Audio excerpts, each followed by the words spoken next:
Good morning, students. Welcome back to the session on accounting. So today we are going to start with the new accounting standard. We have been discussing about accounting standards. So now we are going to discuss about revenue recognition. Revenue recognition happens to be one of the most important areas in relation to preparation and presentation of the financial statements. Because for any organization, revenue is going to be the very important item. Yeah, so that's why I would say this standard of revenue recognition carries a lot of importance. So quickly, we are just for your information starting with AS9. Now, as regards the revenue recognition, before we start with AS9, let's try to understand that in relation to revenue recognition, which all standards are covering the guidance around this. So we can say we currently have two accounting standards which deal with revenue recognition. First is of course AS9, which deals with revenue recognition, but there are certain specialized transactions, or we can say specified transactions in relation to contractors. Or we can say in respect of construction contracts, when the revenue has to be recognized. In respect of construction contracts, when the revenue has to be recognized, it is dealt by AS7. Yeah, so there's a separate accounting standard which deals with the recognition of revenue in relation to construction contracts. Now, as regards the revenue recognition of any contract which is other than construction contract, where do we go? We go to AS9. And as regards the revenue recognition in relation to construction contracts, we go to AS9. Okay, yeah. So these two standards are therefore dealing with the revenue recognition. So we are first of all starting with AS9, and this would mean that we are now discussing about those contracts which are other than construction contracts. Okay, yeah, all right. So now moving further on to AS9, and if you can just all start referring to page number 1.33 and 1.32. Yeah, so you can start referring to page number 1.32 of the study material. Okay.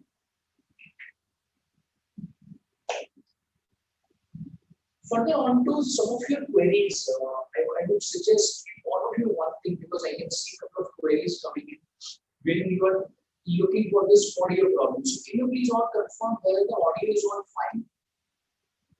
Because please understand that at times it may happen that because of some connectivity problem, you are not able to get the proper audio.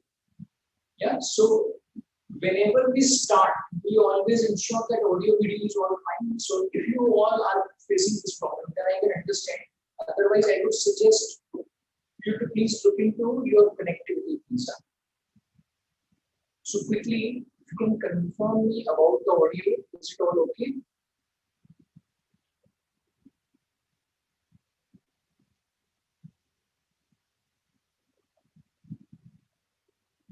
Yes, quickly.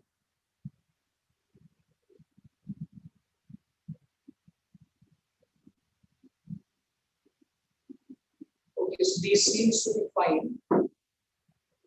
All right, so now in relation to revenue, let us understand what is revenue. Revenue is the gross inflow of cash, receivables, or other consideration which is arising in the course of ordinary activities, which can be sale of goods, rendering of services. So we can say the revenue could arise from sale of goods or sale of services, or we can in other words say the rendering of services.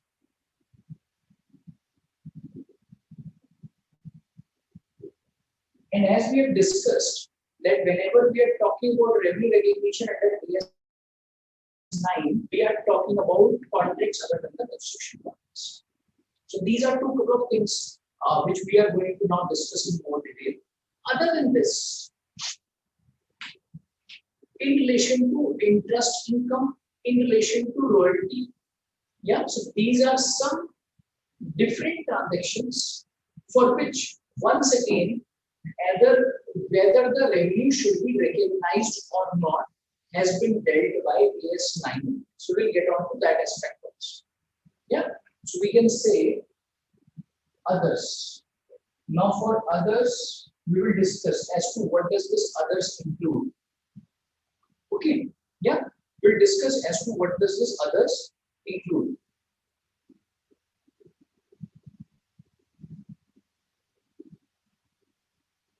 Okay, perfect. So now moving on to sale of goods first of all. What does the sale of goods really mean? In relation to sale of goods, we can say, let's suppose there's a company which is currently into trade of, say, computer equipment. Now, the item which is getting sold is not a service, but you can say it's a tangible item, correct? Computers are sold by this company. So that's why this would be called as sale of goods. As against this, let's suppose it is a company which provides maintenance support. So this company doesn't sell computers. This company only provides maintenance support in relation to the computers. So now this other company is not selling the goods, but selling the services, or you can say it's rendering the services. Okay. Now, in relation to revenue recognition, few conditions are required to be fulfilled necessarily. Only if those conditions are fulfilled, revenue can be recognized, otherwise no. So let's get on to those conditions in relation to sale of goods.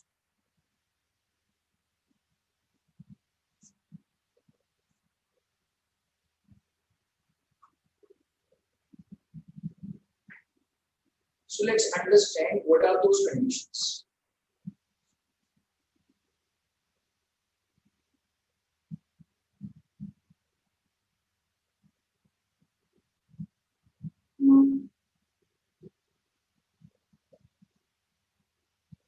First, seller has transferred to the buyer property in goods. Number two, all significant risks and rewards. Property in goods transferred to the buyer. Number two, significant risks and rewards have also been transferred to the buyer. Significant risks and rewards have also been transferred to the buyer, and seller retains no effective control over the goods. Seller doesn't have control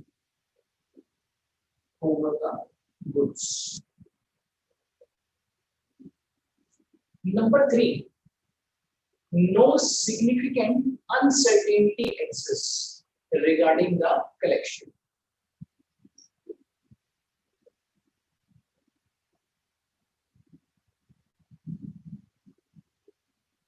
No significant uncertainty exists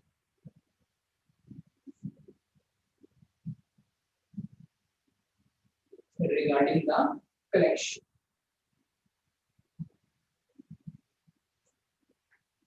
Now, in case all of these conditions are fulfilled, then we can say the revenue can be recognized.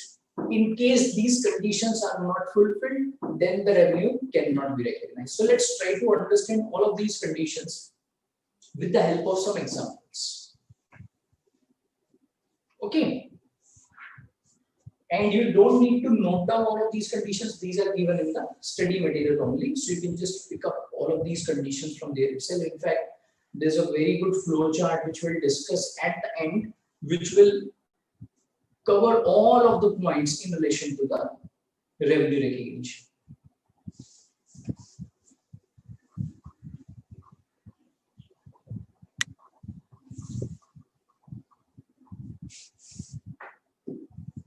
So let's suppose there's a company which has sold goods.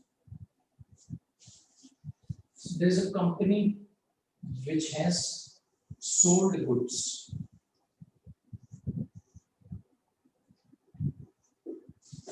To say company B. So company has, so I can name it as company A. Company A has sold goods to company B. And the terms specify that whenever the goods will move out of the factory of company A, means it's X works or X factory. What does it mean? That the moment goods move out of the factory of company A, who will carry the risk? Who will get the rewards in relation to those goods? It gets transferred to company B. And as regards the payment for the sale of goods, there is no uncertainty at the time of making this sale. In such a scenario, when do we recognize revenue? In such a scenario, the revenue will be recognized the moment goods are going out of the factory of company A. Why? Because that is the point when the risks and rewards attached to the goods have been transferred to company B. Okay, so this is first scenario. Let's look at another scenario. Say between company A and B, the terms specify that the risks and rewards attached to the goods will get transferred to company B when the goods are delivered at the premises of company B. Now this is different. In the first scenario, the goods were getting transferred from company A's factory at the moment they were moving out of the factory gate. Who was getting the risk? Who was getting the reward? Company B. Now, company B is saying that it will not be my responsibility till the time it doesn't reach my place. So in such a scenario, when would the risk and rewards in relation to these goods get transferred to company B? The moment they reach the premises of company B. So in such a case, that means in second scenario, when do we recognize revenue? Can we now say that the goods, the moment they have crossed the factory gate, yeah, those can be recognized as revenue? The answer is no. Why? Because as regards this transaction, company B is not taking the responsibility. Risk and reward has not been transferred to company B. That is getting transferred to company B only when it reaches company's B's place. So that's why in this second scenario, when it reaches the company B's place, that means on this date, the date may be say next day, after 2 days, depending on the transit time, risk and reward will get transferred. Okay, all right, clear on this part? Yeah. Ayush has a query. Ayush is asking, sir, if nothing is specified about transferring of rewards and risks, then when will the transfer take place? See, it will not happen. In the question, it will always be specified on the basis of which you will be able to ascertain when would the risk and reward get transferred. Question will not be cited. Otherwise, how will you recognize it? Okay. And if you get into such a situation wherein everything is silent, then you need to give an assumption. basis which you need to give the answer. Okay, clear?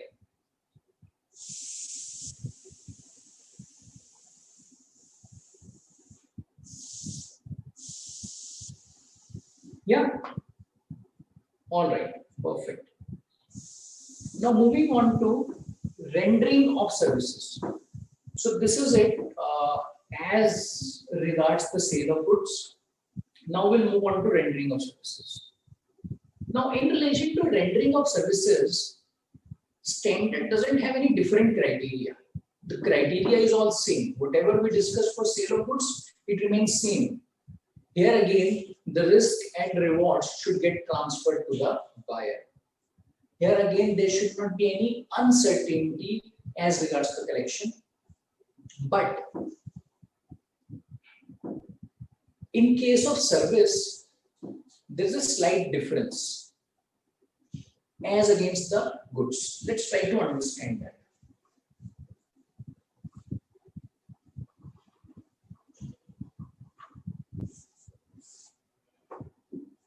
See, when we are talking about sale of goods,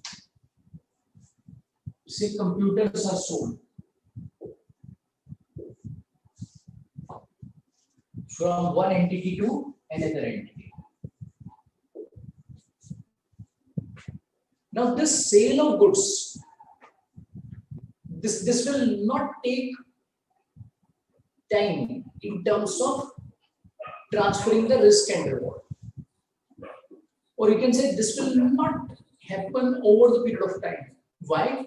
Because there has to be one point, or you can say one point of time when the sale will be recognized or when the transfer will take place. Definitely it's possible that the delivery time could be larger. It could be 2 days, it could be 3 days, it could be few hours. But irrespective of such a scenario, when is the risk and reward transferred? The point in time. But let's think about services.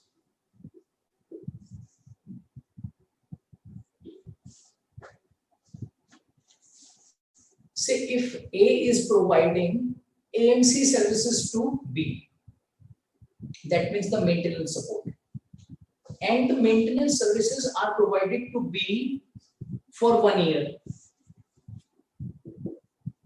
So AMC services are provided by A to B for 1 year. Okay, so for 1 year AMC services are being provided. Now in this case, can we say that AMC is delivered to B and it's done? No. This is something which is happening over time. Yes or no? So therefore, in case of services, this aspect is something which we need to always remember, that when is the service getting delivered, or you can say is being rendered to the buyer. And therefore, in relation to revenue recognition, whenever the service is involved, a couple of methods have been prescribed by the standard. First method is called as completed service contract method.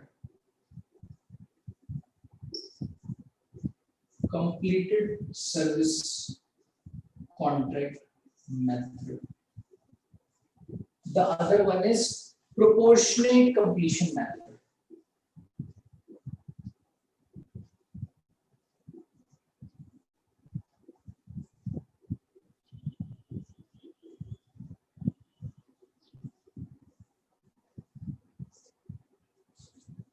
Okay.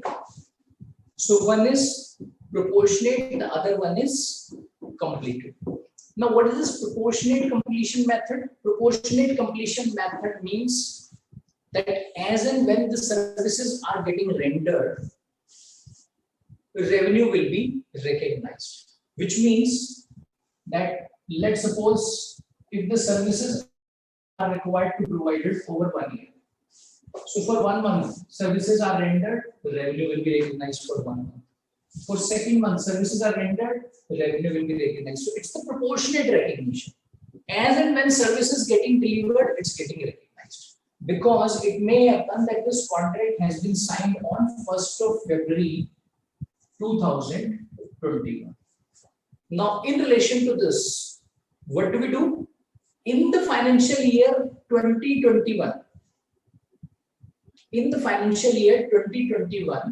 we will recognize revenue for 2 months. That means February and March. And the revenue for 10 months will be recognized in the next year. Correct?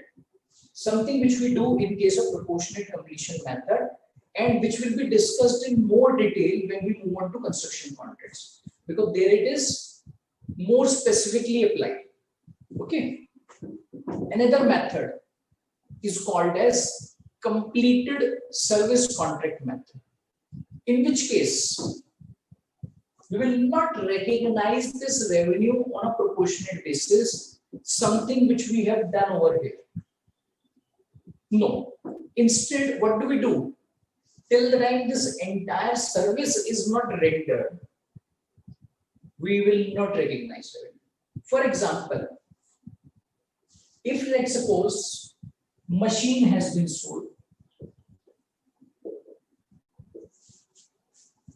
and the arrangement says that the seller will also get the machine installed. Okay. Now this installation once again may take few days or it may take few hours, varies depending on the type of equipment which has been sold. If the arrangement says that the service has to be completed, only then it will be accepted by the buyer. I'm saying the service has been completed fully, only then it will be accepted by the buyer. Yeah, something which will always happen in case of installation. Let's suppose if this machine is installed by A for B, but this is not fully installed, it's partly completed. So can A recognize revenue? It will not make sense. Why? Because partly installed machine will not be of any use to B. This will be useful to B only when this is fully installed. Yeah. So therein, what do we do? Therein we go for completed service method. Means when the service is fully delivered, fully completed, or you can say machine is fully installed, only then the revenue will be recognized for installation part. I'm not talking about sale of machine. I'm talking about the installation part over there. Okay, clear on this method? Yeah. So before I move further, if you have any questions, any doubts around any of these methods, please let me know. So in the meantime, I have this query from Ramakrishna. Ramakrishna is asking, sir, what is the second case? First is X works. So I think you're talking about the previous one. Huh? So the second case was the one wherein the arrangement specified that the seller needs to deliver the goods to the buyer's place. Okay. Next query comes from Pushpalata. Pushpalata is saying, sir, please explain example number 1. Again, I think you're talking about sale of goods. See, in example number 1, we were saying that when the goods cross the factory gate of the seller, then the revenue will be recognized. Okay. Yeah. Clear on this? Okay. Manish Harchandani is asking, in terms of services, can we say it's like prepaid and postpaid? Yes, definitely we can say, because whether you talk about prepaid or postpaid, that is only a cash arrangement. Services rendered over time. Kamal is asking, sir, when the machine is given on lease, is it a sale of goods or services? No. When you are saying machine is given on lease, it's a lease transaction. It's not a sale transaction, and which is again covered separately by accounting standard number 19. So there is a separate standard dealing with leasing. Okay, we will cover that.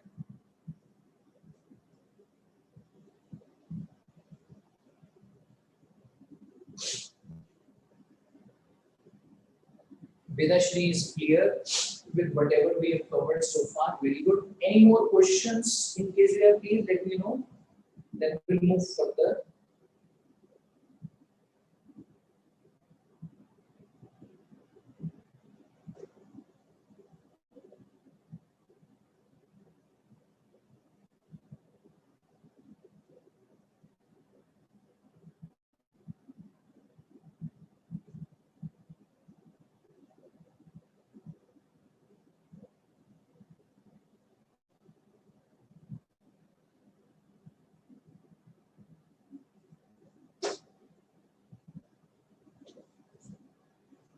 Okay, so shall we move further?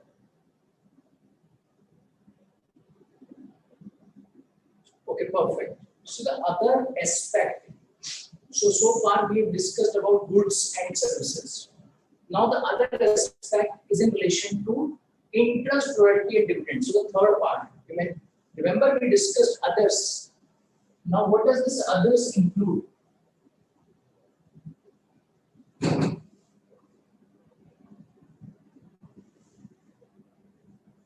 AS9 also deals with revenue recognition in relation to interest,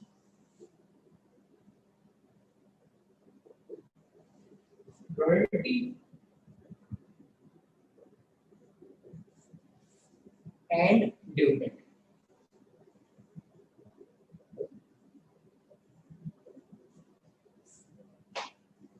As regards interest, when do we recognize interest? So now in relation to interest, let us now consider a situation wherein the company has, let's suppose, made a fixed deposit to the bank.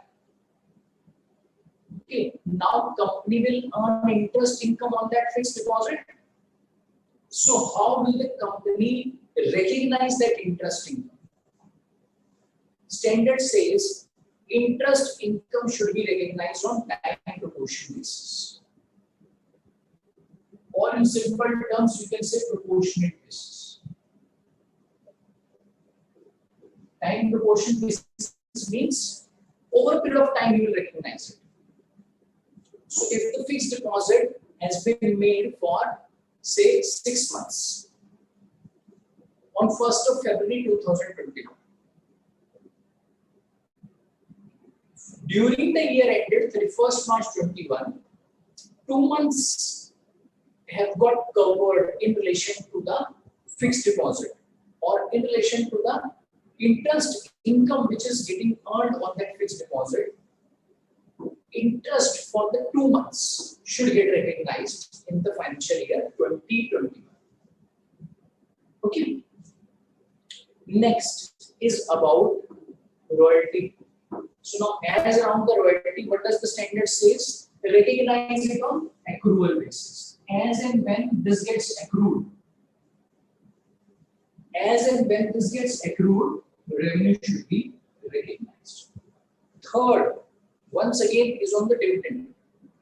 When do we recognize dividend income? So, for example, company has made investments in another company. This other company declared dividend. So now, when do I recognize this dividend income? Standard says dividend income can be recognized when the right to receive payment is established. When the right to receive payment is established.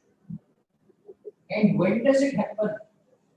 Can any of you let me know when would the right to receive payment will be established? Because I think we talked about this. In some other standard we discussed about dividend. Let me just see who will answer this.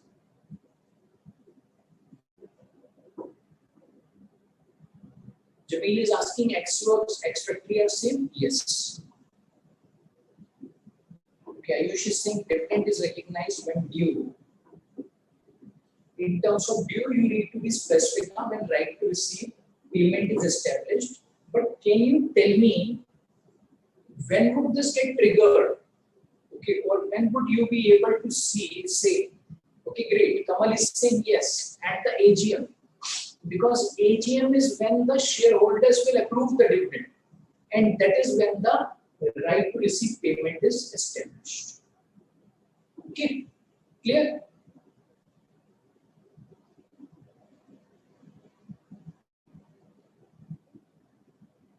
Now, what you can do is you can move on to page number 1.35. If you go to this page, you will see a flow chart. You can just quickly flip through this flow chart.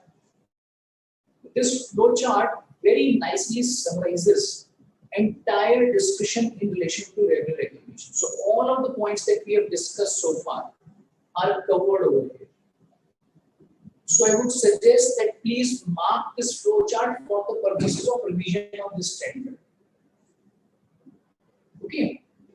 The moment you read the flow chart, your standard is covered.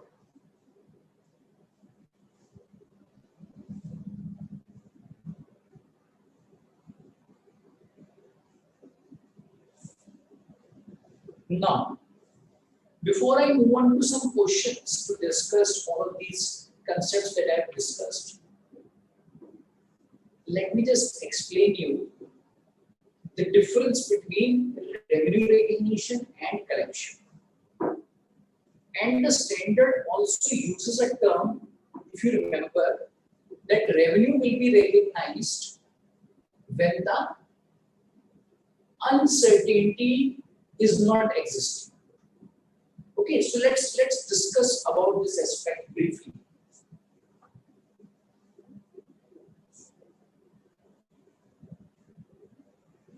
Say A has sold goods to B. When are the goods sold? On, let's suppose, 20th of July 2020. This is the date when goods are sold. When would A recognize revenue in relation to these goods sold? On this date, provided the conditions are fulfilled. Now, in relation to this condition of no uncertainties there, first of all, let us try to understand the intent of the standard.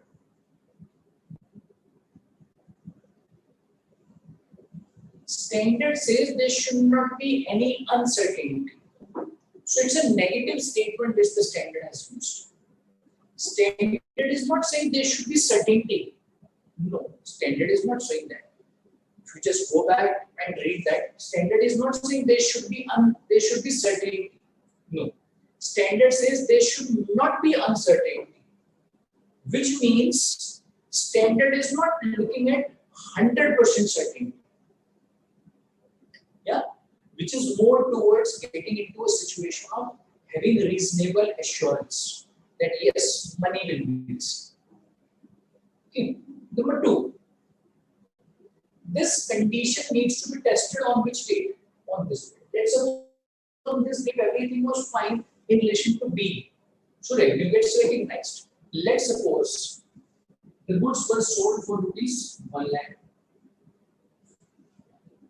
And after 1 month, let's say after 2 months, so July, August, September, say on 20th of September 2021.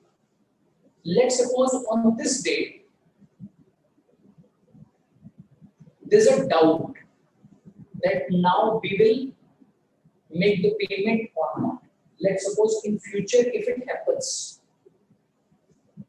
As on this date, everything was clear, but because of the market conditions, because of the financial conditions of B, we changed over the period. If there is a doubt as around the collection from B of rupees 1 lakh, so in such a scenario, can we reverse the revenue which has been recognized? The answer is no.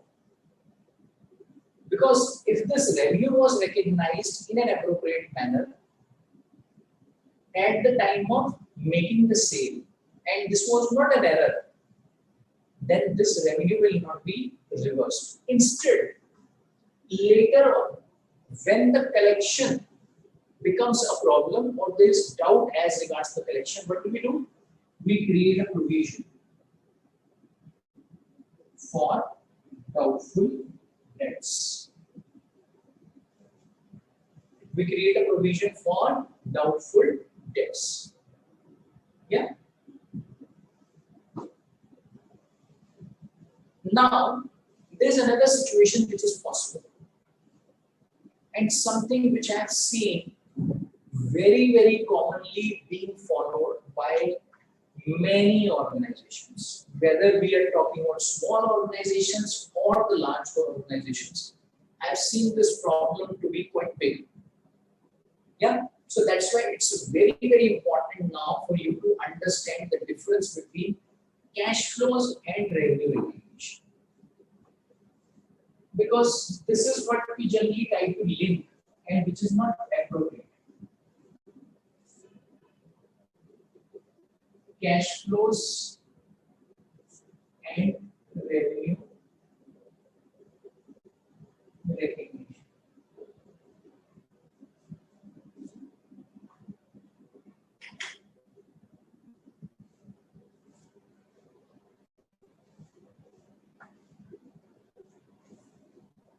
See, let's suppose B, who's the buyer? B has an arrangement with A that A will supply goods worth of rupees 1 lakh to B. And as per the terms and conditions between A and B, B is required to give 100% advance. B is required to give 100% advance. Okay. So let's suppose this 100% advance was given on 20th July 2020.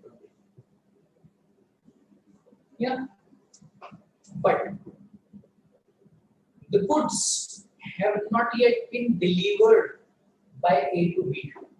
Now in this scenario, do you think A should recognize revenue? Tell me, what do you think? Quickly.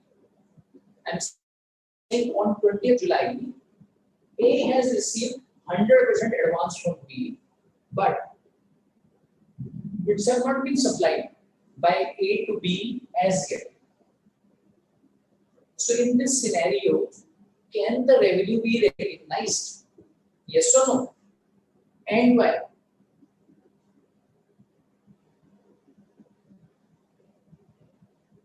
Quickly, if you can answer this.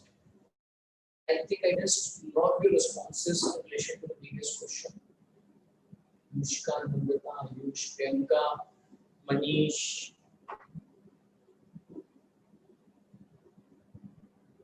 Christina, Jimmy, very good. Alright, so quickly if you can answer this one also. Kamal is saying no, so revenue should not be recognized as the property is not yet transferred. Okay, what about others? What are your thoughts? Ramakrishna is also saying no, sir. The revenue should not be recognized. What about others? Should the revenue be recognized or not? Mohammed is saying it should be shown in the balance sheet, not in the income statement. So that means you're saying the revenue should not be recognized. The moment you say nothing goes to the income statement means the revenue is, because revenue goes to the income statement only. Then Anushka is saying not to be recognized because one of the conditions for the sale is not satisfied. Rama is saying goods are not delivered and risk and reward has not been transferred. Manish is saying ownership has not been transferred. Dikshita is saying no. Priya is saying sir, revenue should not be recognized as the goods are not delivered. Ayush is saying because the risk and reward has not been transferred. Very good. So now in this scenario, what you always need to remember is that cash flows should not be linked with the revenue recognition. Cash flows and revenue recognition are two different concepts. Collecting money from the customer, from the buyer, has got nothing to do with the revenue recognition. Because if this would be the basis of revenue recognition, then in this scenario, we should have recognized 100% revenue. But can we do that? The answer is no. And I think same is the response from Jameel, Vanshika, Vedashri, Somya, Komal, very good. Yeah.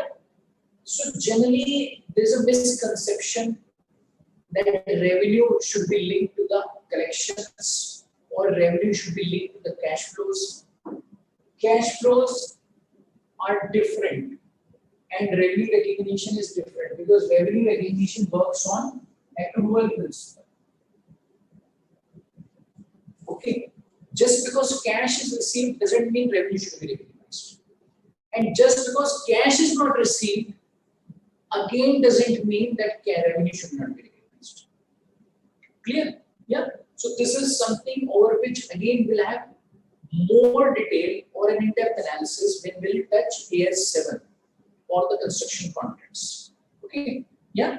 So as mentioned by Namrata rightly, it's just a cash flow. But revenue recognition is a different concept altogether. Okay. This is something which you need to remember.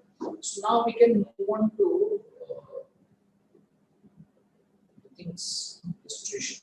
So let's move on to illustration number 3, page number 1.36.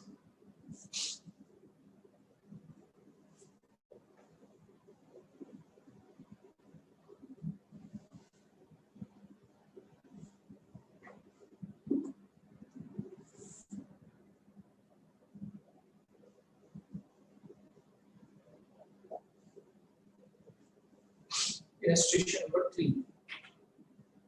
A claim lodged with the railways in March 2000X1 for loss of goods of rupees 2 lakh had been passed for payment in March 2000X3 for rupees 1,50,000. A claim lodged with the railways for loss of goods. When was this claim lodged? In March X1 for rupees 2 lakhs. This was passed in March 2000X3 and the full claim has not been passed. It's been passed for rupees 1,50,000. No entry was passed in the books of the company on this date. So no accounting entry was passed on this. Okay.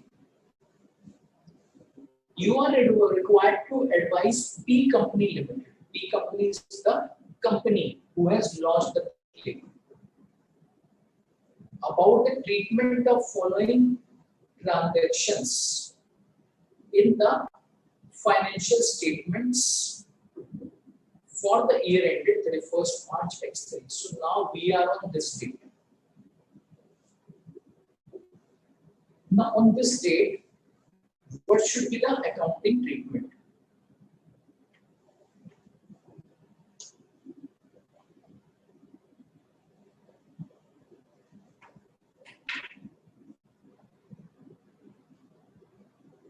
Yes, quickly. When you will answer this, you'll have to remember that you have already understood some of the other accounting standards.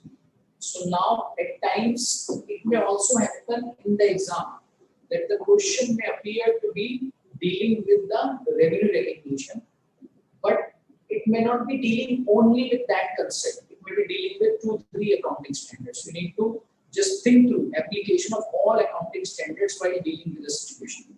Yeah, so you can say there could be an interlink of various accounting standards in a particular illustration. And same thing you should expect in the exam also. Yeah. So considering that, let's try to answer this, but please don't look at the solution. That will not help you in terms of your understanding. quickly. I'm waiting for a response. How will you deal with this? Christina is saying, will it be time barred? What do you mean by time barred? All the facts are there in front of you.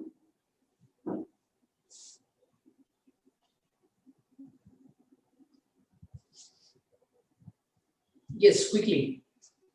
How do you think revenue should be recognized? Quickly.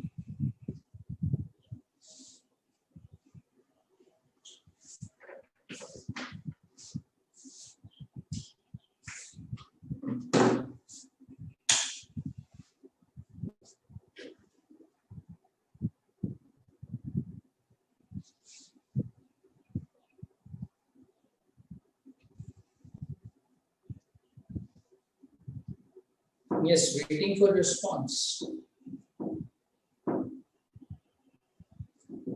Pranav is saying loss of goods shall be recorded at the rate rupees 2 lakh. So you're saying on this date we should book a loss of 2 lakhs? Yeah, Pranav? Okay, any more thoughts? Ramakrishna is saying bank account debit to revenue amounting to what? So Ramakrishna is saying revenue should be recognized on this date. Yeah, it appears he's saying it should be amounted to 1,50,000.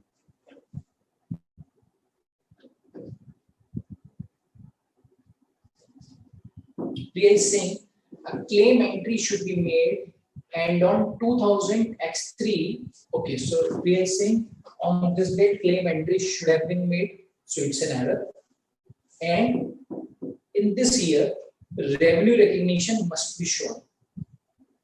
Okay, so I think it's a sort of duplication.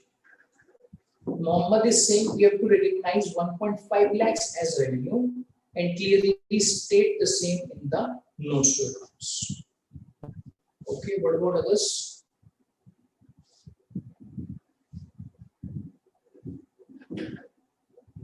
Vedashri is saying we should disclose it in the current year. Okay, so only a disclosure should come up, no recognition. Okay. Sri Lakshmi is saying revenue should not be recognized. Okay, Sakshi is saying revenue should be recognized, amounting to 1.5 lakh. 50,000 should be disclosed separately. And how do you disclose? What is the disclosure that you give? Can you also specify on that part? Yeah. Okay, so let's go to the solution. Let's try to understand about this. See, first of all, we'll have to apply the concept of prior period item. Why? Because on this date, 2 lakh should be recognized or not, we don't know.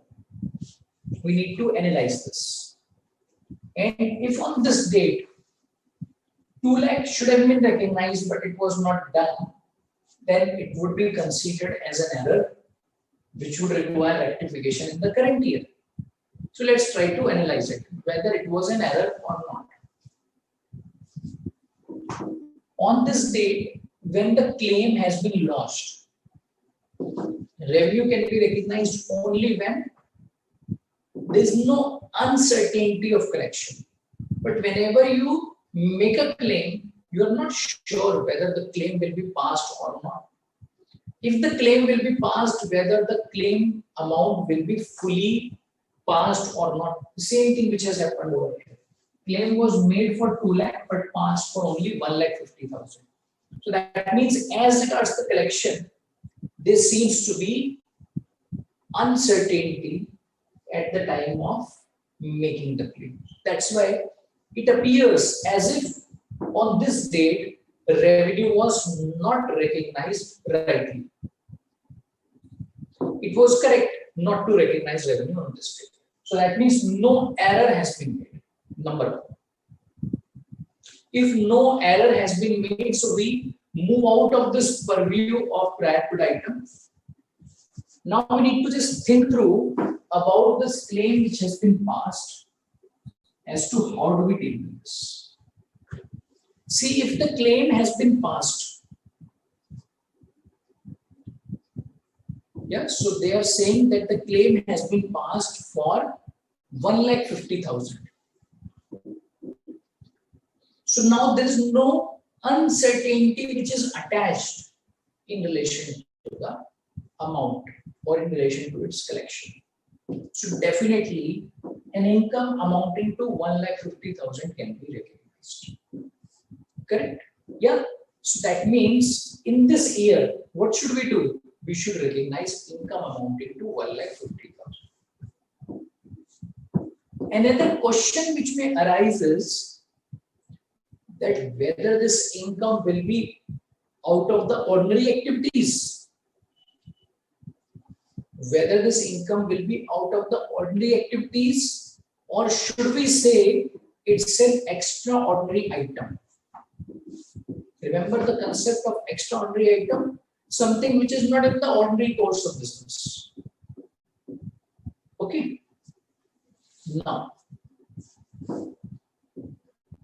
as per AS5, what were the extraordinary items which are not from the ordinary activities and they were of such size, nature or incidence that their disclosure is important for the users of the financial statements.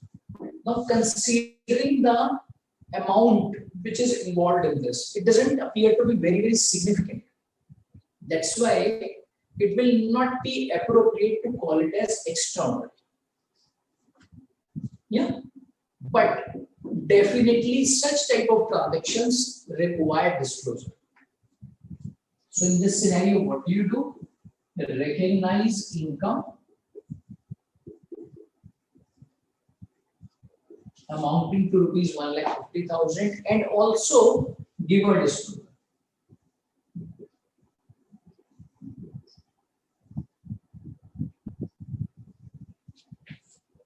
Okay, clear on this? Now, in this example, you would have seen that three concepts have been applied: prior period item, extraordinary items, and of course the revenue recognition. Now, similar sort of assessment you may be required to do in some of the questions. Yes, that's why it's very, very important for you to remember the accounting standards and apply them in every situation. Huh? So just understand the concept which is attached to it. Don't just think that it's related to revenue, so we'll only apply revenue and that's it. That should not help. Okay. Then I think in the meantime, I received responses from Manish. Manish, I think, answered similar sort of thing. But one thing which I am not yet clear is around the accounting entry which some of you have shared. So one of you mentioned that cash debit 1.5 lakh. One of you mentioned bank debit 1.5 lakh. Nowhere in the question it's been specified that the payment has been made. Please understand that the claim has been passed for payment. So let's suppose if you make a claim to the insurance company, they are giving an approval that yes, we'll pass it. That doesn't mean payout has been done. So if you are making such assumptions, please be careful because such type of assumption should not be made. But if you are making such assumptions, please specify that in the question. Okay. Then I think Manish called it as extraordinary. Christina is asking, sir, how can we recognize 1,50,000 as revenue? Isn't it recovery of loss? See, the loss has already taken place in the prior years. Yeah. And that loss must have been recognized. So now, are you trying to say that now you will do reversal of that loss? What is the accounting entry will pass? Do you mean to say that the inventories which have been lost will now have this sort of reversal booked in the consumption cost, which is not possible? So you'll have to book it as other income only. Okay. Ayush is saying, sir, it means it's an exception item. Let's go to the concept of exception item once again. What was an exception item? Something which was so significant, which was which was having such an impact that it's important for the users to know about it. So that's why you will put it separately. But this is only 1,50,000. You will not consider it to be exceptional. Okay. Vidya is clear on this and Manish is also clear on this one.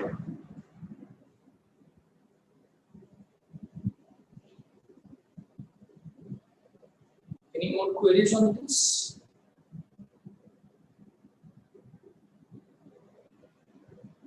Kamal is asking, sir, why it's not an extraordinary item? Because of the amount which is involved in this. Generally, extraordinary items will also be of a significant amount. We can move on to another illustration now, illustration number 4.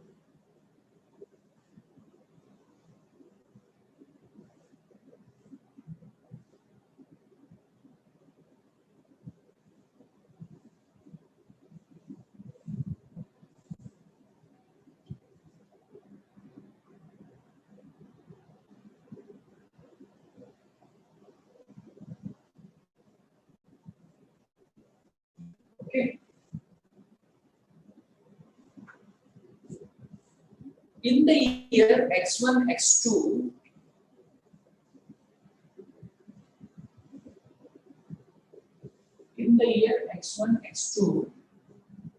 XYZ supplied goods on consignment basis to ABC.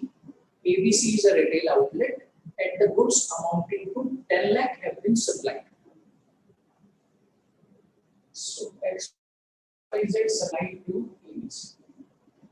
Goods amounting to 10 lakh, and these have been supplied on consignment basis. So what are the terms? What do you mean by consignment basis? As per the terms, ABC will only pay XYZ for the goods which are sold by ABC to third party. So the terms say ABC will sell the goods to the customer.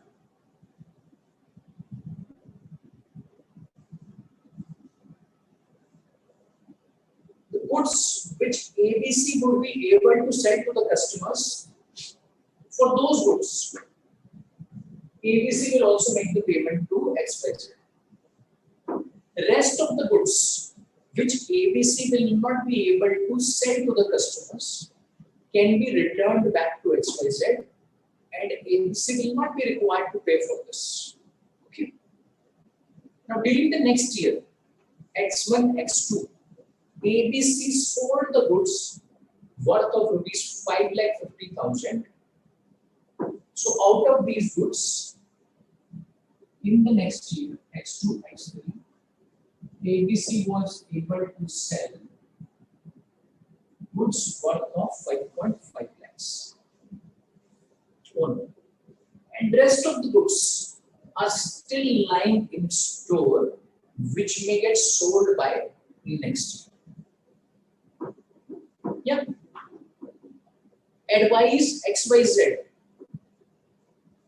Now we are talking about XYZ and not ABC. As to how do we recognize revenue in its books for the year X1, X2. So there are two parties, ABC and XYZ. So now my question for all of you. I am not talking about XYZ. I am talking about ABC right now. What will be the accounting treatment for all of you? Please listen to my question carefully. What will be the accounting treatment in the books of ABC in relation to these transactions in these 2 years? X1, X2, X2, X3. So over to you now. Quickly. What will be the accounting treatment in the books of ABC in these 2 years?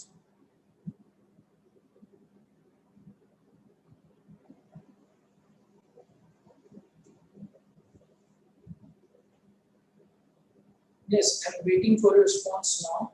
What will be the accounting treatment in the books of ABC in these 2 years?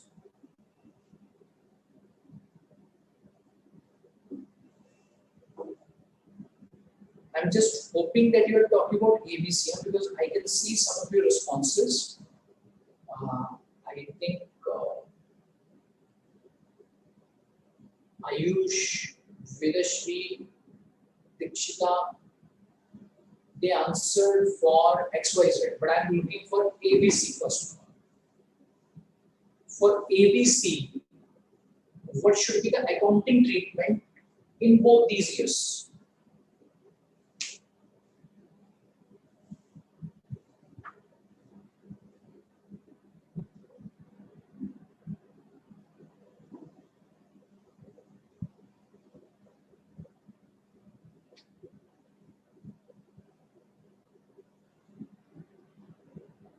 In both these years, what will be the accounting treatment in the books of ABC?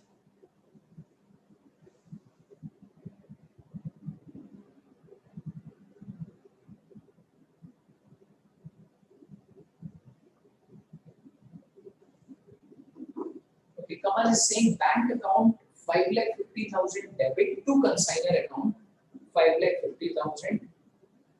Ramakrishna is saying in the books of ABC, in the first year, purchases will be recorded for 10 lakhs. In the next year, 5.5 lakhs will be booked as sales. Very good. So ABC will record purchases of rupees 10 lakhs. That means no sales will be recorded in the first year. In the second year, ABC will record sales of rupees 5.5 lakhs. Correct? Yeah. I think this was an easier part.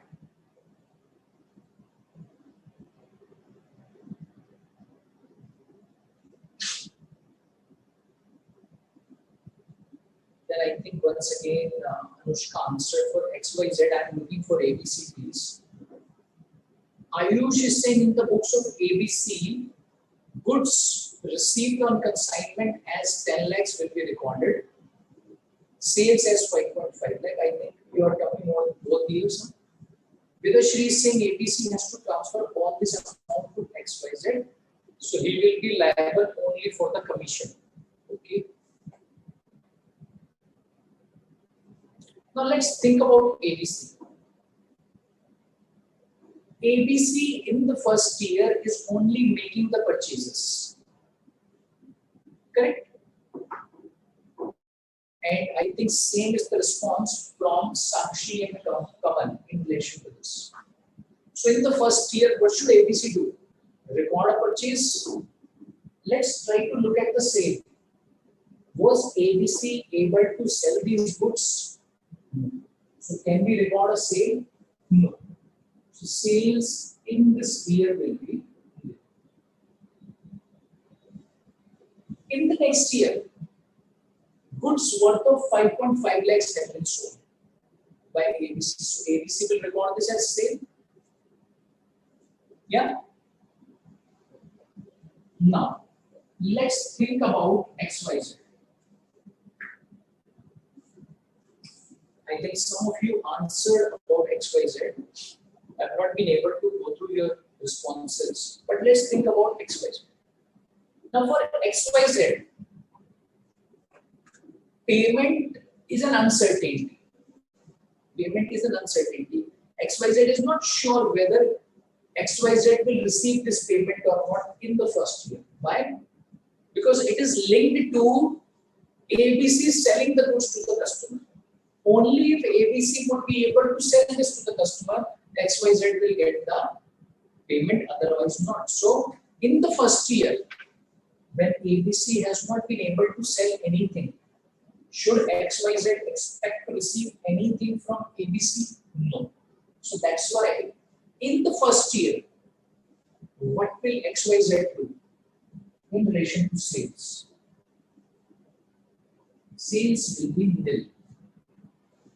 But as around this inventory of 10 lakhs, which has been moved by XYZ to ABC, what will it do?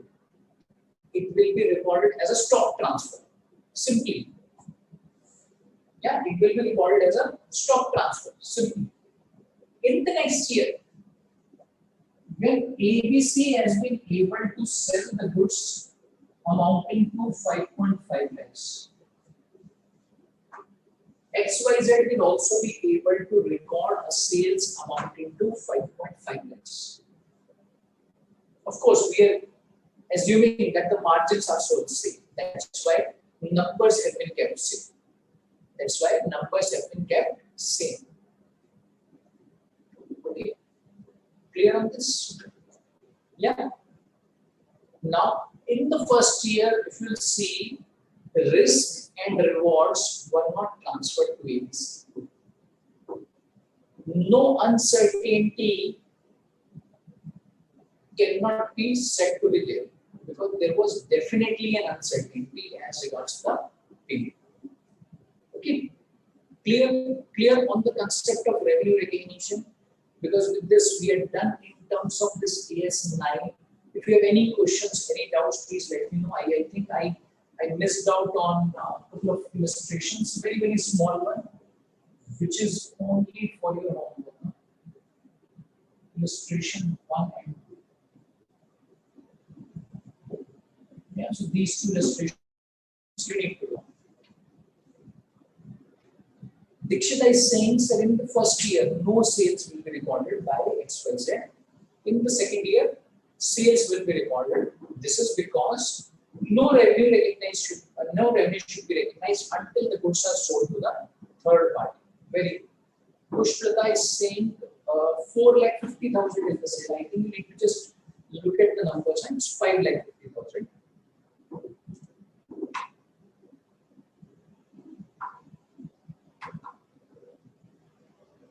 Okay, I think same is the response from Anusha.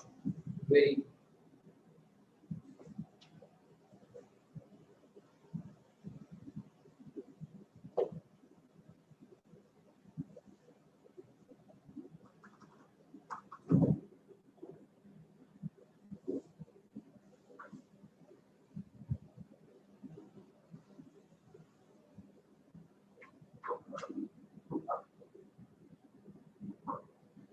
Okay, so I think I've misread this question. The question specified as rightly mentioned by Vidashri that the sale has been made by ABC amounting to 5.5 lakh in X1, X2. Okay, and I think whatever I have considered is that the sales have been made in X2, X3. Yeah, so depending on whenever the sales take place, you can just change your answer. Okay, because I put these facts, so that's why we had this solution. The moment you change the facts, your solution will change. Okay, so if ABC was able to sell 5.5 lakh in this year, XYZ will also be able to record 5.5 lakh in the first year. Fine.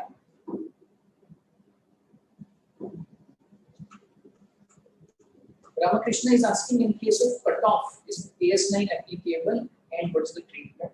In case of cutoff, the treatment will remain the same because whenever you look at the cutoff, what do you check?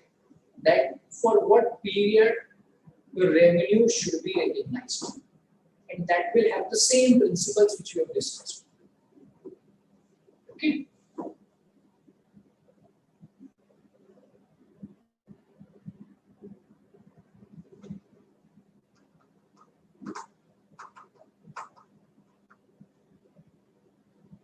Kamal is saying, sir, ABC will not recognize the sale because he is a consignee. See, he is a consignee for XYZ, but for the customer, he is definitely the seller. Correct? So we are talking about the transaction between ABC and the customer. Yeah.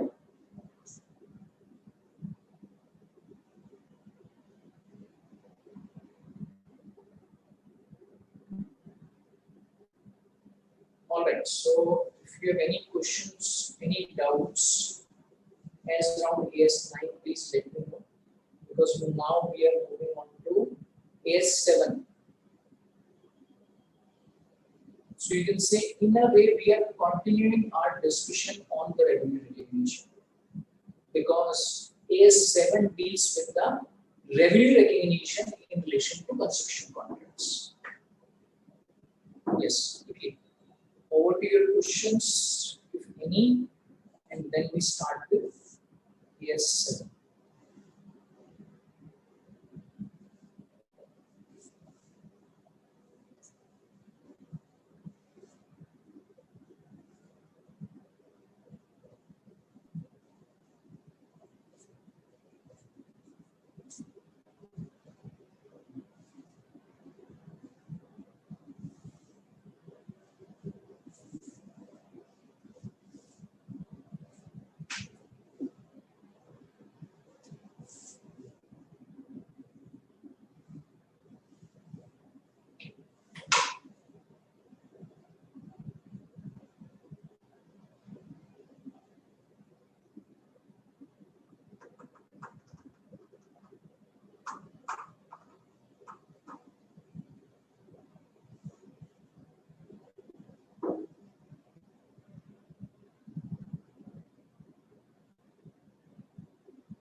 Okay, so Ayush is saying that ABC should not record purchase in the first year. Why?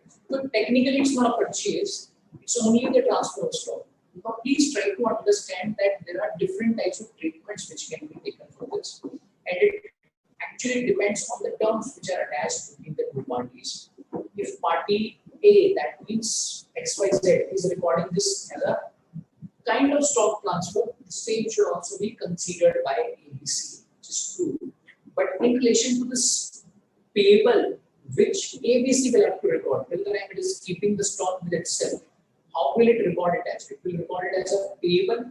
Yes, so for this payable to be recorded, you will have to book this inventory, yeah, which is generally done by ABC by recording it as a purchase. And the moment these are returned, these are shown as stock out, as sort of purchase returns. Yeah. Okay, so Priya is clear on everything so far. So once again, if you look at this standard is very small and simple. But let me tell you that this is the most important standard. Why? Because revenue recognition happens to be the most important item in the financial statements of any entity. Whether you talk about company or a non-corporate, for everybody, the revenue happens to be the most important item. Yes, that's why these principles are something which you have to remember at every point of time. And you go to any field now. So this is something you will require to apply, because revenue recognition you will have to analyze as to how this is getting recorded. So that's why it's not only theoretically, but practically also this standard is extremely important. Okay.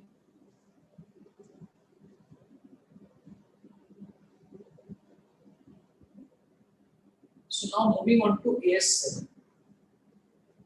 AS7, as we have discussed, deals with only the construction contracts.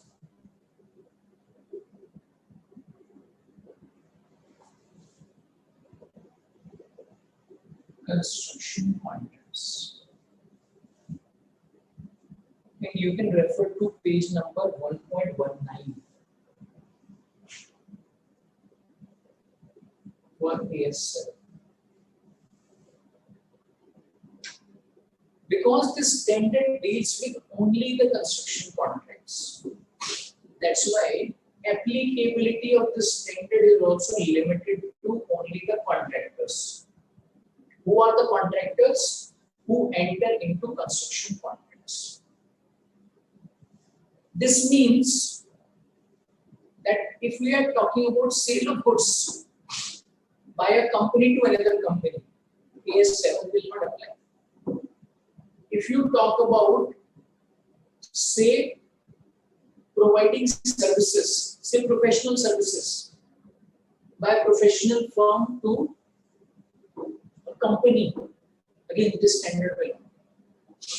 For all of these types of goods or services, which standard will be the relevant one? AS9. So AS7 is only dealing with a specific situation or a specific type of contract, that is construction contract. That's it. Yeah.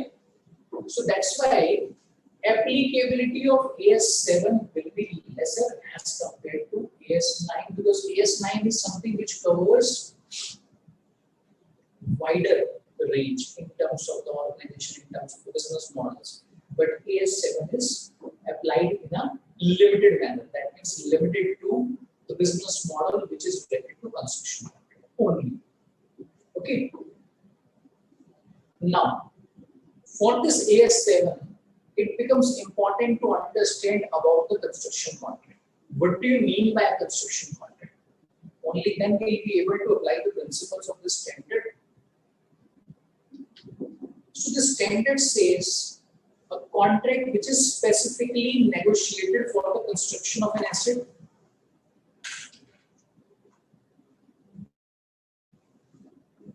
Contract specifically negotiated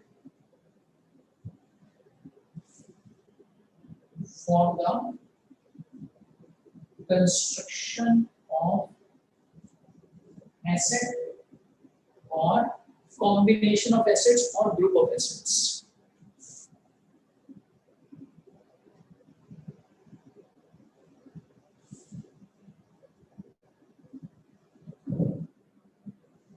Number two, those assets or the group of assets are closely interrelated. That are closely interrelated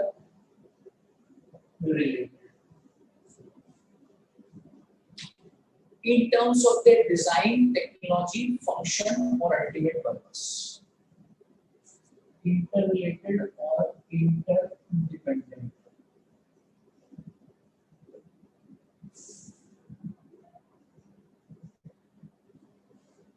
In terms of their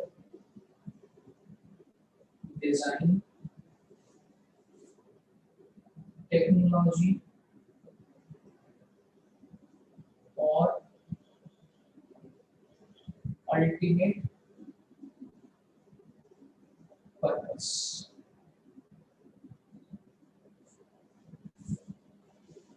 So this is the meaning of a construction contract. And let's now try to understand which all contracts which will fall within the purview of this. See, if we talk about construction of a building, okay, if we talk about construction of a building, if we talk about construction of a dam, bridge, road, all of these types of contracts are what? All of these types of contracts will fall within the purview of construction contracts. Another feature which is attached to the construction contracts is the period of time. For a construction contract, the period will generally be more than 1 year. Means something which will take more than 1 year to get completed will fall within the purview of construction contract. Okay, yeah. Now, it's not a mandate for this period to be 1 year. So at times it may happen that this period is less than 1 year, but generally you will see this period to be more than 1 year for a contract to be falling under a construction contract, which you can also understand now, sort of correlate with the examples that we have discussed. Correct?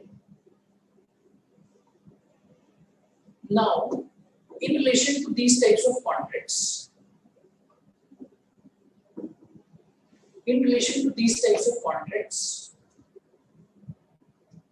two types of arrangements are possible. So now we can go on to those types of arrangements.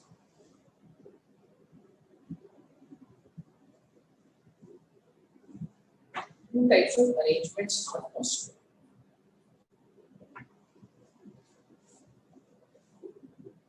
One is a fixed price arrangement. Second is cost plus arrangement. What do you mean by fixed price? Say a company has been awarded a contract to construct a flyover, and the price is fixed. What is the price? Price is, let's suppose, rupees 15 crore. Now it's a fixed price contract. Okay. As against another contract, let's suppose another contract has been awarded for construction of a flyover, wherein the terms say that whatever cost will be incurred by the contractor. So now we are talking about contractor. A markup of 15% can be charged. That means actual cost incurred plus 15% markup. Markup means profit. Now in this case, amount is not fixed, as you see over here. In this case, amount will vary. Why? Because this actual cost, whatever is going to be the actual cost, can be 10 crore, it may be 20 crore, over which a margin will be charged by the contractor and then billed to the company or the entity who is getting this contract completed. Okay, yeah. So we may have to deal with two types of contracts over here. Yeah. Now, in relation to revenue recognition, the method which we follow in relation to revenue recognition of construction contracts is called as percentage completion method. Percentage completion method is the same method as we have discussed. Yeah, but we'll get into details of this method now, as I told you. And as around the revenue recognition, and once again, I'm just calling this to be revenue recognition because we are now talking about revenue recognition of contractor in relation to construction contracts. So now for a contractor in relation to construction contract, the criteria for recognition of revenue happens to be similar which we discussed in AS9. Let me just repeat this criteria for you. First condition says total contract revenue can be reliably measured. So you can go to page number 1.20. Conditions have been specified, and these are largely same. First, total contract revenue can be measured reliably. It's probable that economic benefits will flow to the entity. Of course, yes, that's required. Both the contract cost to complete and the stage of contract completion can be measured reliably. So this is something new. And contract costs attributable to the contract can be clearly identified and measured reliably so that actual contract costs incurred can be compared with prior estimates. So this fourth condition also seems to be slightly new. Otherwise, things are largely okay. So let's understand what all these terms specify.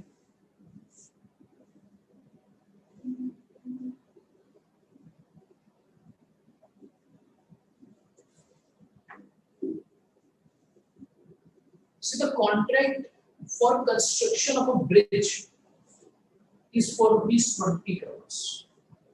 Now, is this amount specified? Yes. Can we reliably measure this? Of course, it's very much clear in the contract. First condition is fulfilled. Now, for the contractor, will there be an inflow of economic benefits? Of course, yes. The revenue will flow.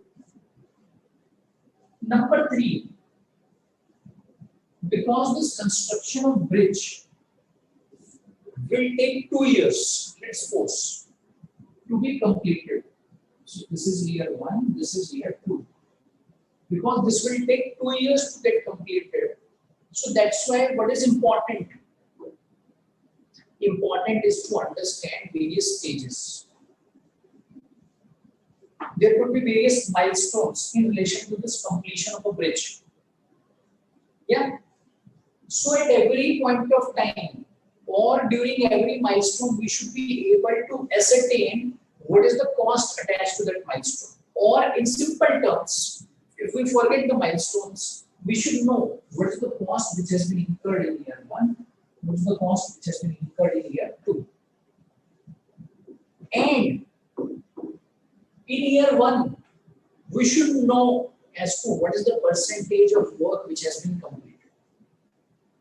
Means whether this bridge is 60% completed, 30% completed, 40% completed, stage of completion should be measured reliably. Yeah, measured reliably. Further, there's one thing which will get attached in case of a construction contract, and that is called as estimated cost.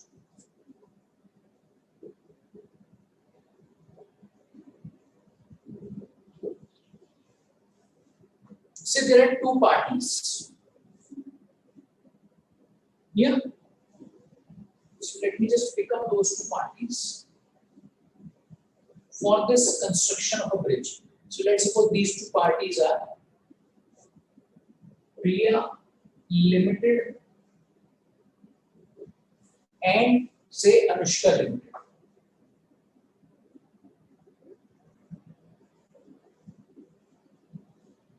Okay, now Priya Limited is required to construct the bridge, for which Anushka Limited will pay rupees 20 crores. Now this completion of work has to be done by Priya Limited. So who is the contractor? Priya Limited. So we are now looking at it from the perspective of Priya Limited. Now today, if you look at these two parties, the revenue is fixed between both of them. The revenue is fixed between both of them. What is the amount of revenue? 20 crore.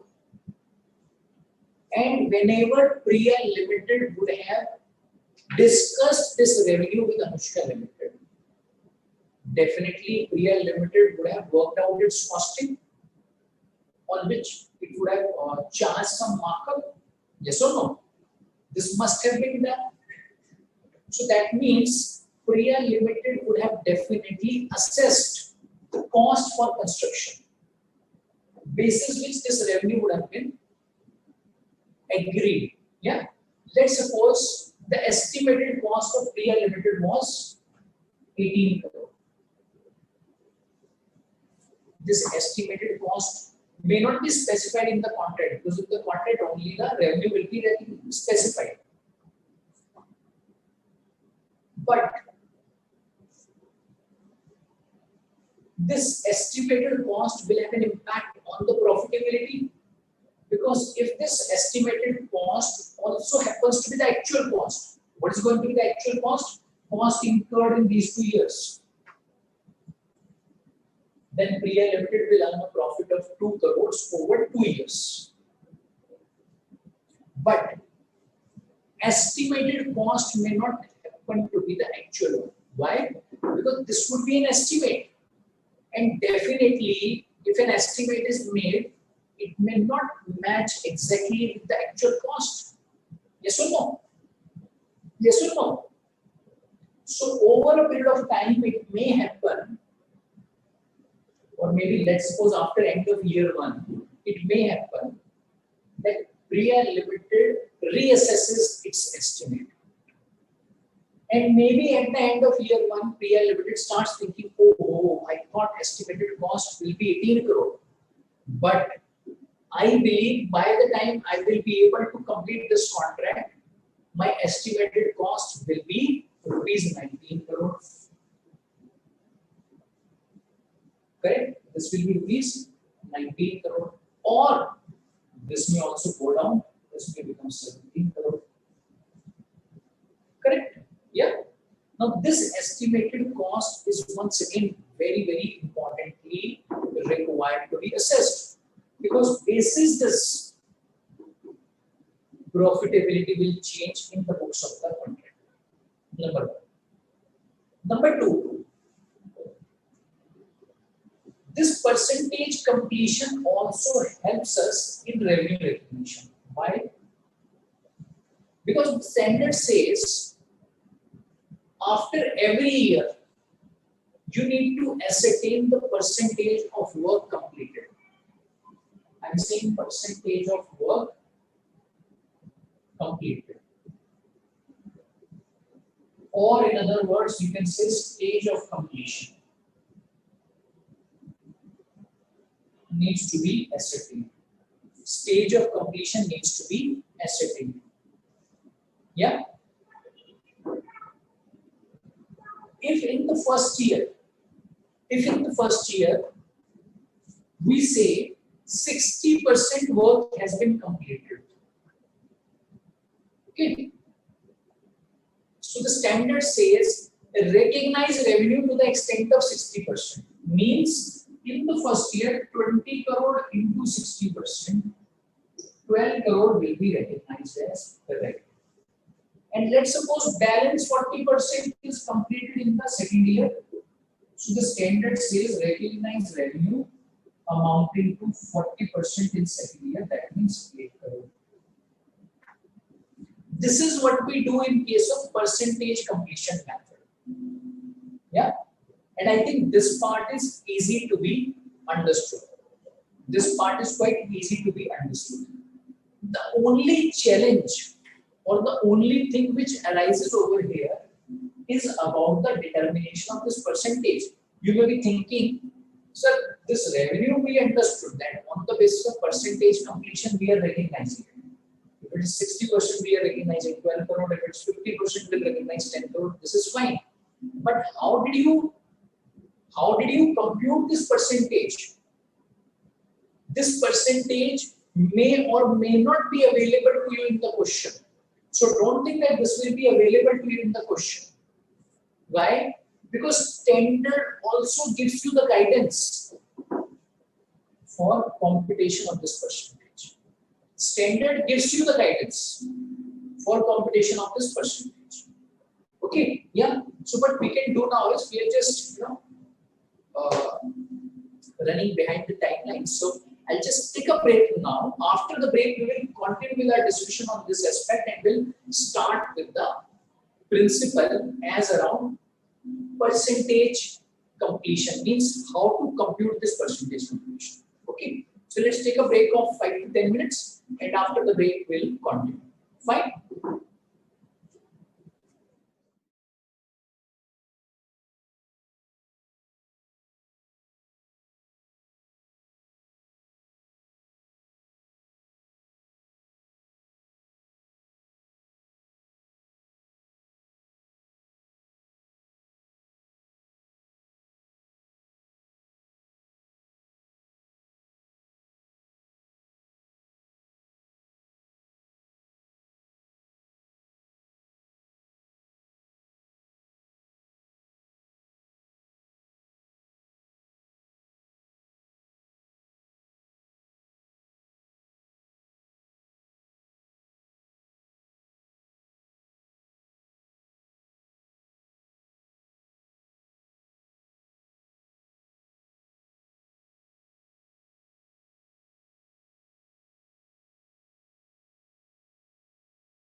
Hi,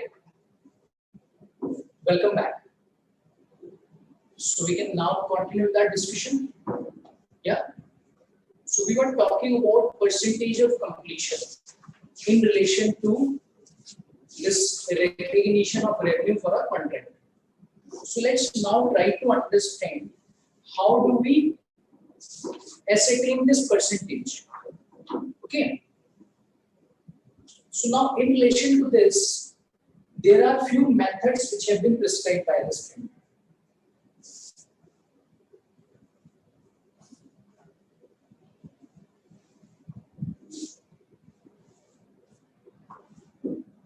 As regards the computation of this percentage, few methods have been prescribed. First method is called as survey. Second method is called as cost method. Third method is called as labor hours.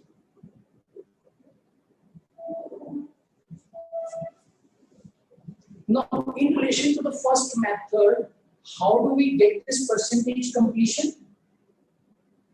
Very simply, a survey will be done, or you can say a technical assessment will be done, and the surveyor or the technical person will give us the percentage completion. Means, in relation to this bridge, he will do this assessment, he will analyze this technically, and he will say whether it is 60% completed or 50% completed or 40% completed. Okay, number one. Number two, in relation to this cost method, what do we do? Actual cost as a percentage of estimated cost is ascertained. Actual cost as a percentage of estimated cost is ascertained. So actual cost divided by estimated cost. So this is ascertained. On the basis of this percentage,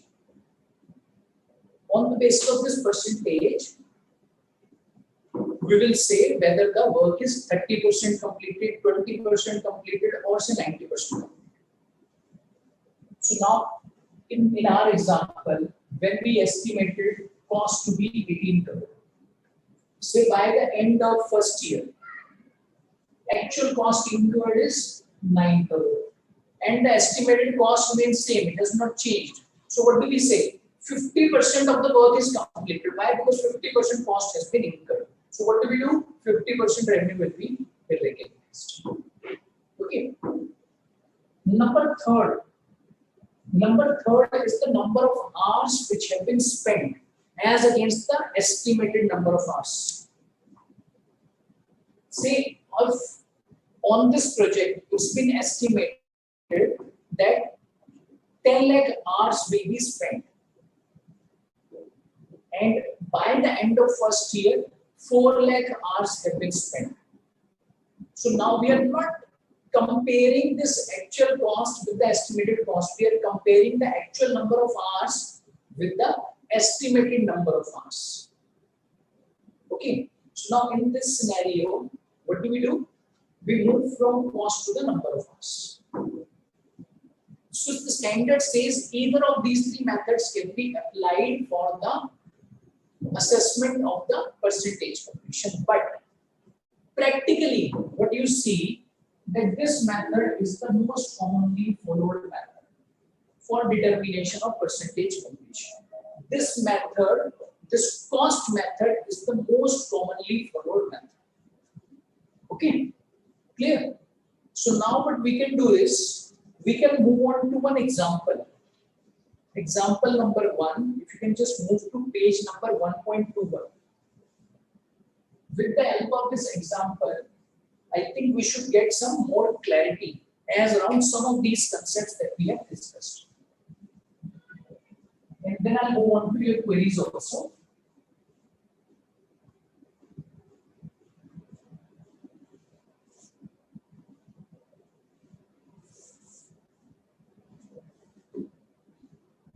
X Limited commenced a construction contract on 1st of April 2000 X1. On 1st of April 2000 X1, a construction contract has been commenced.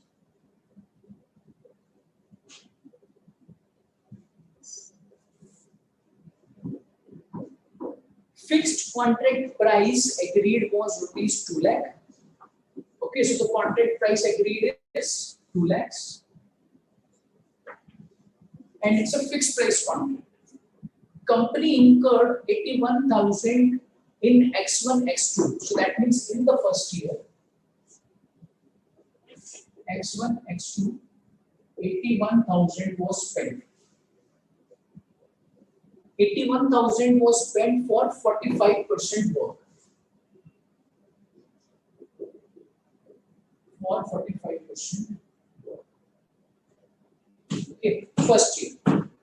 And received rupees 79,000 as progress payment from the customer. Now, in this case, please remember cash flows versus revenue recognition. Okay, so company received 79,000 as the progress payment. Progress payment means while the contract is in progress, this much payment has been received because the contract is not yet completed. So generally, in case of construction contracts, the contractor will keep getting some money from the customer. The cost incurred in the next year, X2, X3, cost incurred in the next year, X2, X3, was rupees 89,000. And by incurring this cost, 100% work was completed. Okay, 100% work was completed. So now we are required to comment on the accounting treatment which is required to be followed by the company year. Yeah. So now, in the first year, what do we do? In the first year,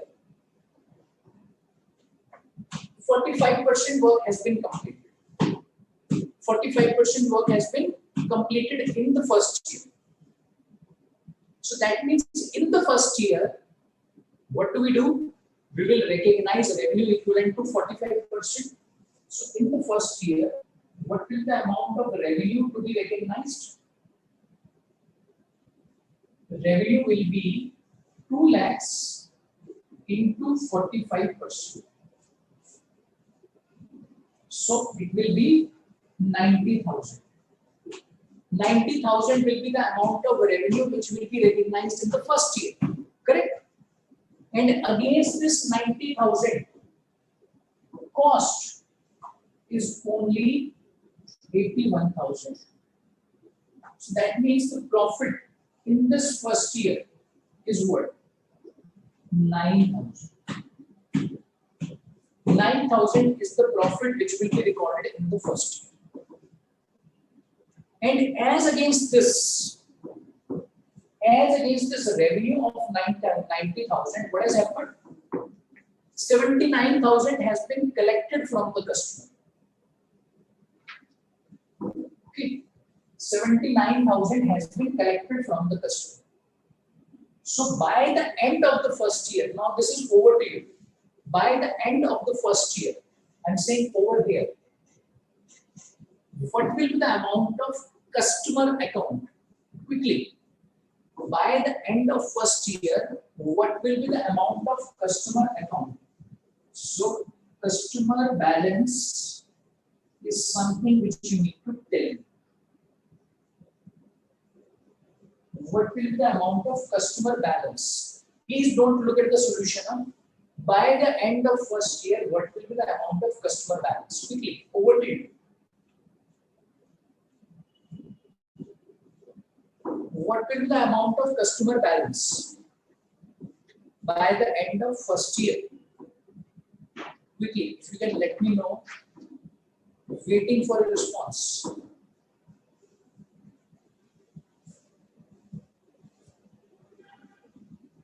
So I think Ayush has shared the numbers for revenue in the first and second years.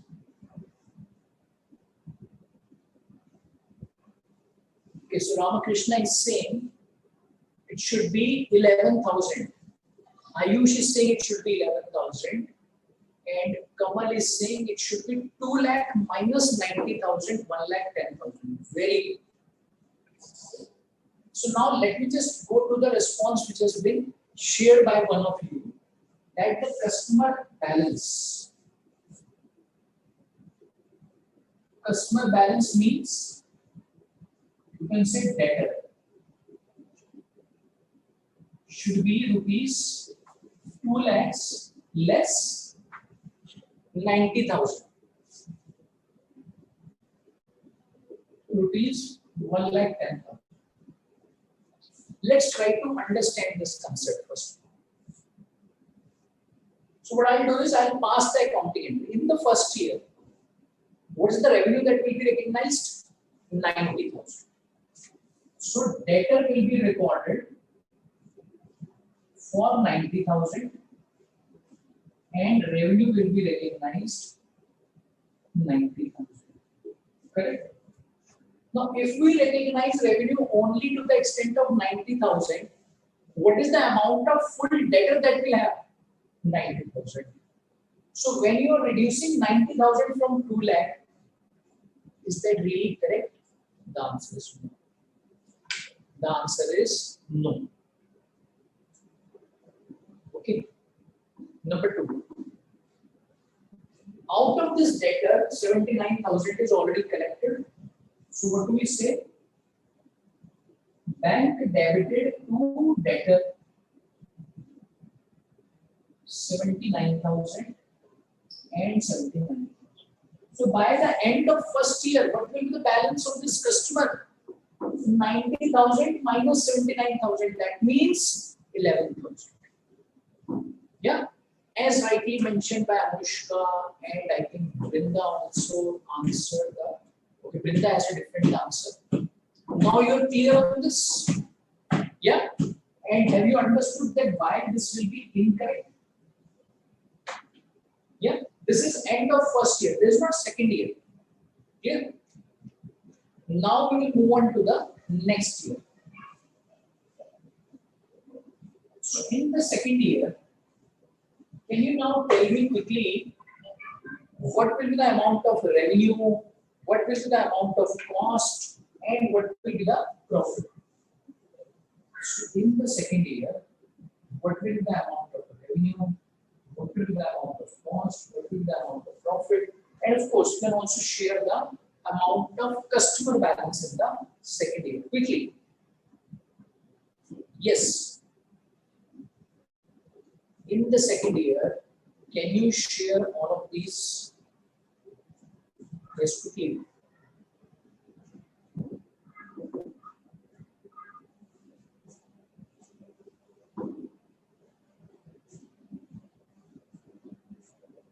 I'm waiting for response.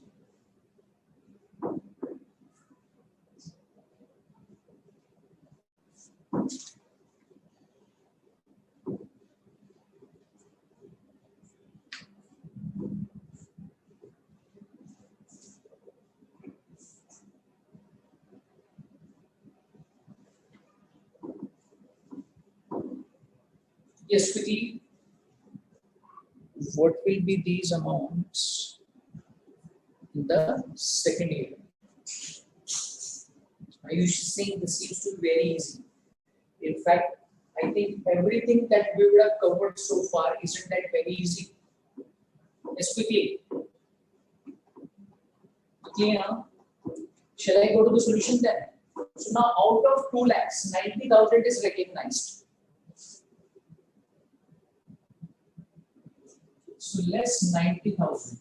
So the balance amount, 1 lakh 10,000 will get recognized as revenue in the second year. Correct? Cost is already specified for remaining 55%. 89,000 has been incurred. So cost is what? 89,000. So what is the amount of profit? 21,000. Is the amount of profit. And can you tell me quickly what will the amount of debtor balance in the second year? Debtor balance in the second year.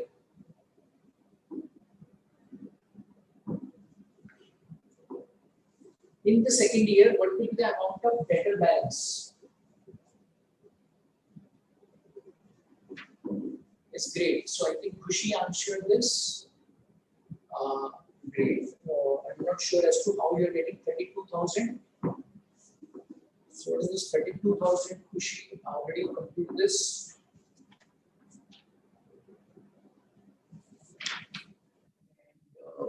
Ayush has answered this. Very good. Sanjay saying it should be 1 lakh. Priya has answered this. Manish has answered this. Great. So I think a lot of responses has come now. Vidashri, Kamal, they have answered this. Dikshita is saying revenue 1,10,000. Great. Priyanka, Pranav, they all answered this. Akshay answered this. Good. So debtor balance, Priya is saying 1,21,000. Okay, let's understand. Opening balance of the debtor was 11,000, and during the year 1,10,000 has been recognized. So what's the amount of debtor balance? 1,21,000. In the study material, if you see, they have considered collection from the debtor in the second year. You may or may not do this because nothing is specified in the question. So they have done this on the basis of assumption that the contract is completed. So that's why the money will be collected. Okay. Clear on this? Clear on this part? Yeah.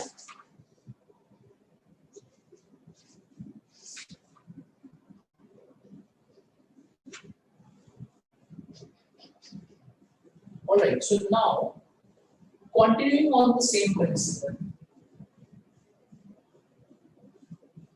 I'll just remove some of these facts.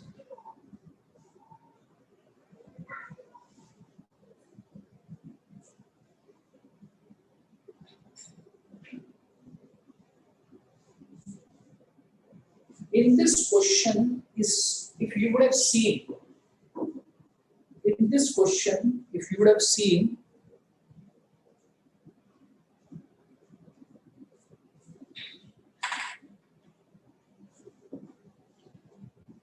total cost was 89,000 plus 81,000. Correct? Total cost was 1,70,000.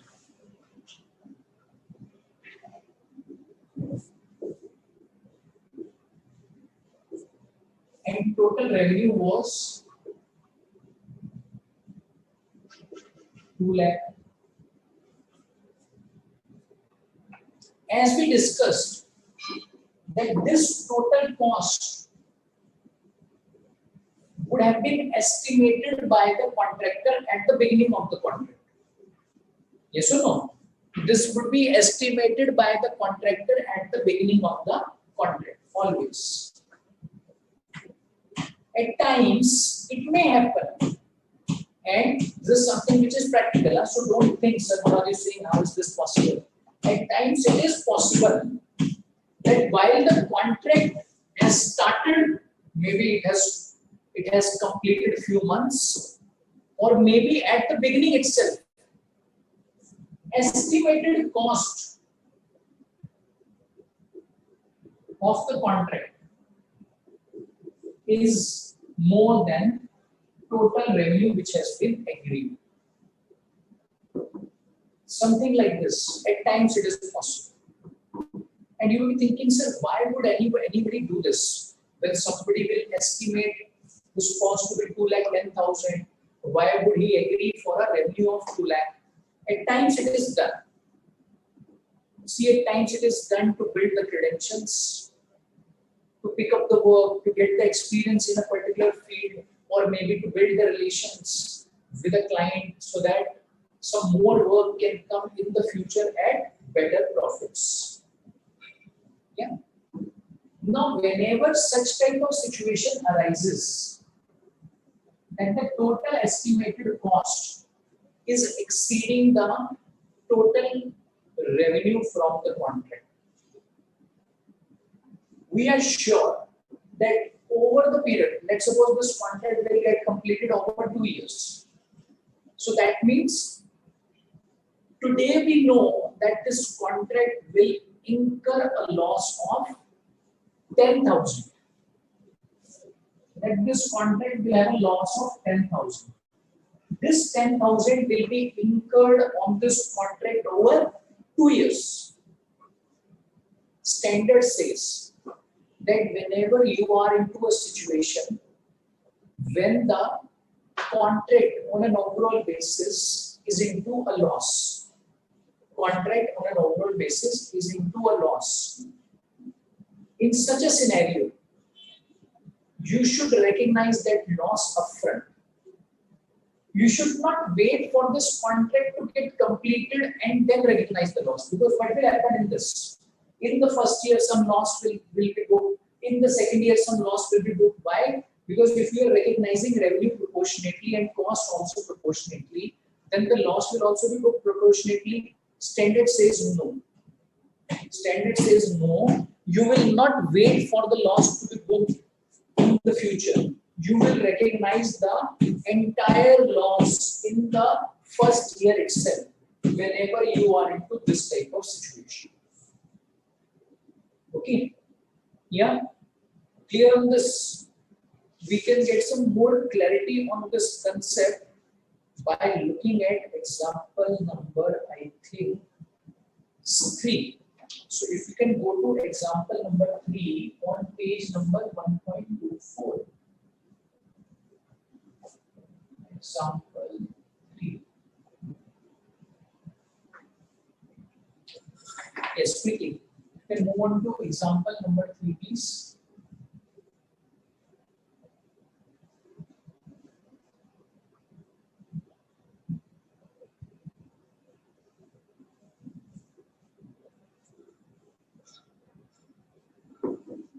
You are required to show P&L extract in the books of a contractor in respect of following data. I'll come to your queries. So I think, okay, this is not the query. I think I have received your response now. Yeah, you should saying it's the prudence concept. Manish is also saying it's the prudence concept. You are required to show extract of P&L, means not the full P&L, only an extract of this in the books of a contractor. Now, the moment you get to see in the books of contractor, what would it mean? Apply AS7. So, in the exam, this is how you need to identify this. Okay, the question will not specify apply AS7, apply AS9. You will have to think through. Fine. Contract price fixed is given 600. Cost incurred till date. So there are 2 years, let's suppose. Up to this date. Okay, in the first year, they are saying cost incurred is 390. And they are saying estimated cost to complete. And this is not the total estimated cost. Means additional cost which will be incurred in the next year, 260. Okay. Yeah. So the total cost is what? 650. Is the total estimated cost. Correct? And the total revenue is what? 600. So that means this contract is into losses. So in this scenario, what does the standard say? Book entire loss of 50 in the first year itself. So let's see how do we do this. Cost incurred. So let's suppose year 1, 390. Estimated cost to complete is 260. Total estimated cost is 650. So what is the percentage completion? How do we assess this? Percentage completed means what is the percentage of work completed? That will be cost incurred. This is what? Actual cost divided by estimated cost. Actual cost divided by estimated cost. 390 divided by 650. So can you tell me what is it that you will get? 390 divided by 650. What do you get? Quickly. Let me also compute this.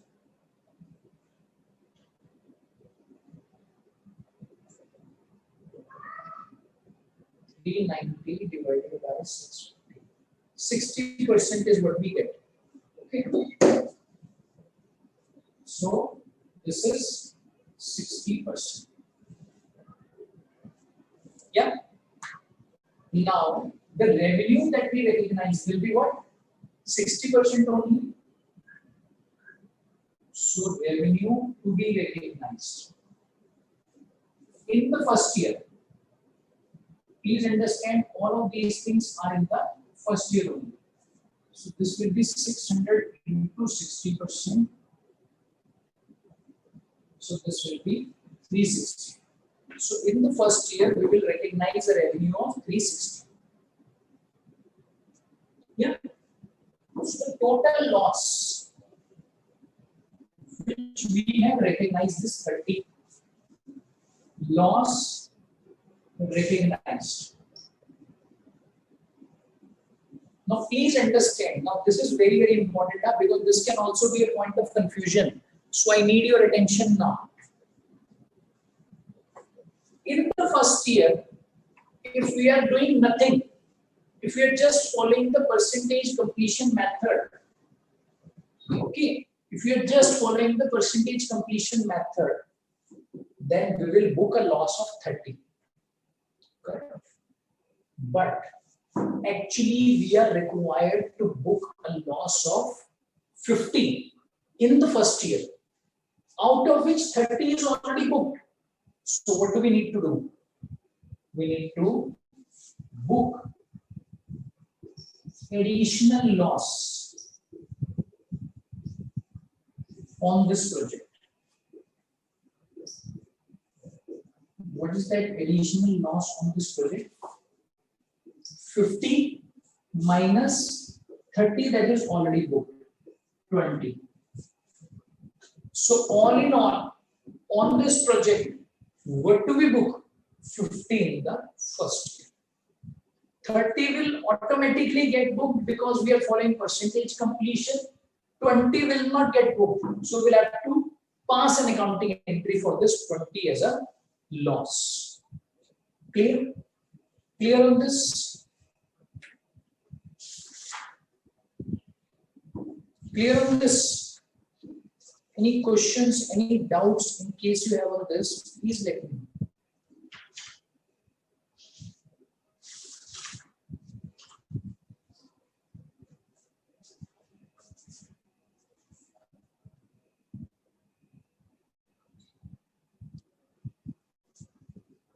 Yes, quickly. Any questions, any doubts in case you have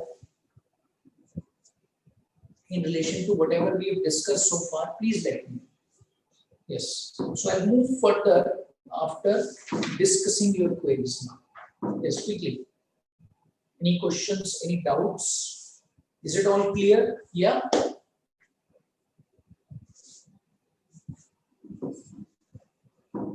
So we are saying to be booked. This much loss will be booked. So all in all, we will end up booking rupees 50 in the first year.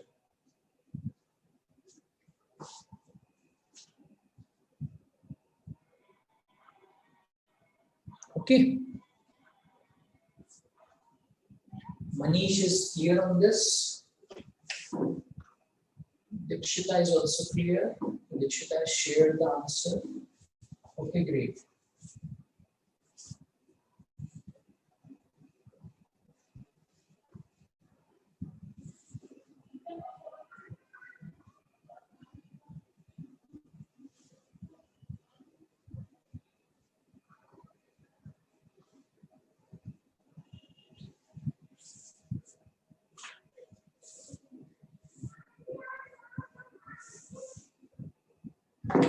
There is another concept in this standard which talks about combining or segmenting of a contract. Combining or segmenting of a contract.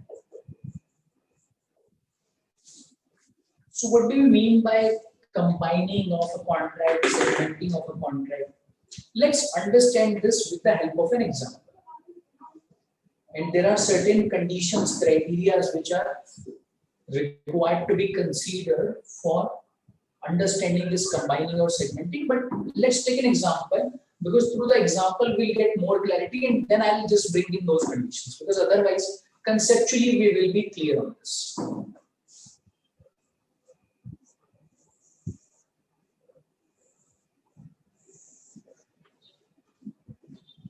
So there is a contract. This contract requires construction of a road. Okay, so this is the stretch of the road which is required to be constructed. Yeah. After this, a flyover has to come. So this is the flyover which is required to be constructed.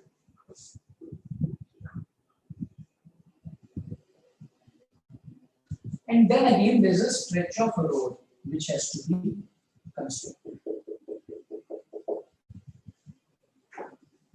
So all in all, broadly we can say there are three parts. So this first stretch of the road is, say, 10 kilometers. Then the flyover will be for 3 kilometers. And then again there is a stretch of 5 kilometers. Okay. At times, it may happen that for administrative purposes, I'm saying only for administrative purposes, authority means the authority which will award this work to a contractor, awards this work by executing 3 agreements. Agreement 1 is for this work, agreement 2 is for this work, and agreement 3 is for this work. Okay, so there are 3 agreements.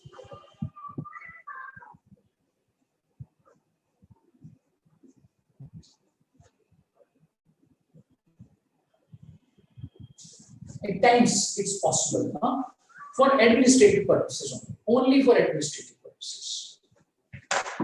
But all the 3 contracts have been awarded to a single contractor. All the 3 agreements have been awarded to a single contractor, but the agreements are 3. Each agreement has its own revenue and has its own cost attached to it. Now, in this case, let's suppose this first agreement is for, say, 10 crore. Second agreement is for, say, 3 crore. Third agreement is for 5 crore. Okay, so all in all, the contract is for 18 crore. And we understand it's a construction contract because it will take more than 1 year to get completed. And in this case, now the confusion that arises is as around the percentage completion. See, let's suppose in the first year, this road is 100% constructed. This road is all built up in the first year. Now, if we consider agreement 1 as a separate contract, then what do? We will recognize revenue of rupees 10 crore. Correct? If we consider this agreement number 1 to be a separate agreement, separate from these 2, we will recognize revenue of rupees 10 crore in the books of the contract. But let's suppose if we combine all these 3 contracts, and we consider that all these three contracts are not three, actually they are one, then in the first year, the revenue which we'll recognize will be based on percentage completion. So 18 crore into percentage of the work completed. Yeah. And 18 crore as a percentage of work completed, maybe say 50%. If we consider this entire work to be a single work, then it may happen that the percentage comes out to be 50%, in which case we will recognize revenue of rupees 9 crore. Yes or no? So this means that if we consider an agreement to be separate from these agreements, our revenue recognition may vary from the situation when we are considering all these three contracts to be a single contract. Understood? So I've just given you the background as to why we are discussing this. Standard says that whenever various contracts have been executed with one customer having one contractor, it needs to be analyzed. In case there are multiple agreements, whether those should be combined as a single contract for the purposes of accounting, because you might be thinking, but sir, legally, how can you say this? There are three legal agreements which are separate. For the accounting purposes, we can do this. Accounting doesn't go by the legal form. Remember, substance over form. Yeah. Standard says that irrespective of three agreements, you may consider them as one contract, or at times it may also happen that authority has entered into a single contract for these three works. Say there's a single contract for these three works, but for accounting purposes, standard may require this single contract to be broken into three works and recognize separately revenue for all of them. Yeah, which may be called as combining or segmenting. So when do we combine them? And how do we segment them? Let's understand. Standard says when the bidding process which would have taken place was done by the contractor by considering all of these three contracts as a single one. For example, when the contractor was bidding for these three contracts, his costing was combined, means the budget that he prepared was combined. And the negotiations which he would have done was also done on a combined basis instead of doing it for all three separately. And when all these contracts are interrelated to each other, interrelated means if let's suppose this road is completed, but the contractor stops the work and doesn't execute agreement 2 and 3, then the authority will not accept even this work. Even though payment has been made, as I told you, payment has got no linkage with the revenue recognition. Even though payment has been made for this work, still the authority will not accept that. Why? The authority is looking at this entire work to be completed by the single contractor. And if he fails to deliver these two works, then it will be assumed as if he has not completed his contract. In such a scenario, when he is bidding for all of them as a single package, he is negotiating for all of them as a single package, he is looking at his margins by looking at this combined contract. In such a scenario, this contract should be considered to be a single contract even if these are three separately executed agreements. Why? Because let's understand, out of this 18 crore, contractor has kept a margin of 3 crore. But somehow for administrative purposes, in this project, he is keeping a margin of 2 crore. In this project, he is keeping a margin of 20 lakhs. In this project, he is keeping a margin of 80 lakhs, which can be done. which can be done by him, isn't it? Why? Because he's looking at this entire package as a single package, which needs to be completed by him. And that is how authority would also have analyzed that they are looking at awarding a contract of 18 crore, wherein the contractor is earning a profit of 3 crore. And also because of the fact that this is interdependent. If let's suppose this work is not interdependent, means a contractor can complete this much work and then he is free to move out. If he doesn't execute agreement 2, agreement 3, this is okay to the authority. In this case, this first work is not interdependent on the second work. In which case, this should not be considered as a single contract. In which case, it should not be considered as combination. Even if there is one contract, let's suppose even if there is one contract for 18 crore, if the terms are such that after completing his first job, contractor can move, take a revenue of 2 crore, then standard says break this single contract into 3 contracts, wherein this is independent, this is independent, all 3 are independent of each other. Clear? Clear on this meaning of segmenting and combining, and as to how this would impact the revenue recognition. Okay. Clear on this? Clear on this part? Yeah, any questions, any doubts in case you have on this, please let me know, because I think we need to end our session now. And you should also please note down your homework. Illustration number 2 is your homework. Please remember that we are not yet done with this standard. Some part of this standard is still pending, which we'll complete in the next session. And we'll also practice some more questions in the next session. But for now, we need to just end it. So if you have any questions, any doubts, please let me know. So Ramakrishna is saying, sir, can you please explain it once again? Sure.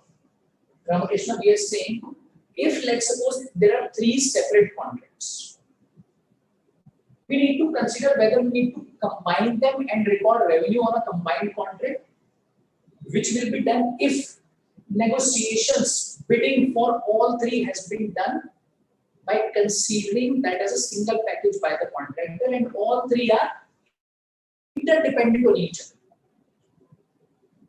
And in case there is a single contract which needs to be segmented, means broken down into 3 contracts or 3 jobs for the purposes of revenue recognition, will be done when the negotiations, when the budgeting, when the bidding for all of these 3 jobs were considered separately by the contractor, and all the 3 jobs are independent of each other. These are not interdependent, independent of each other.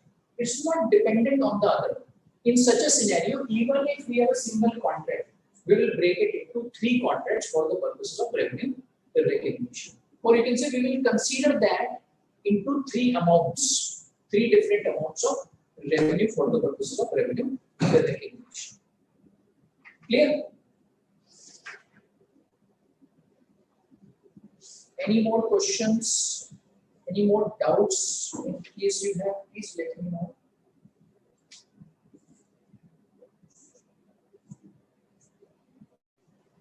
Yes, quickly. Any more questions? Any more doubts in case you have? Okay, Anushka is clear on this. Kushi is clear. Nichita is clear. Very good. Yes, please remember you need to complete the homework. And I'm just hoping that you're doing the homework. Yesterday, sorry, in the last session also, I gave you the homework. I'm just hoping you're completing the homework. And in case you find any problem in terms of any doubts in relation to the questions which are given for homework, yeah, all of this practice that you've been doing, please make sure you're discussing your queries. Okay? Yeah? Clear? So with this, we can just end our discussion over here. Alright?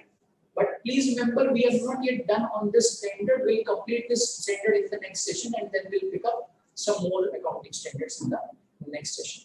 So thank you, all of you, once again for your time and for your wonderful participation throughout the session. Thanks so much.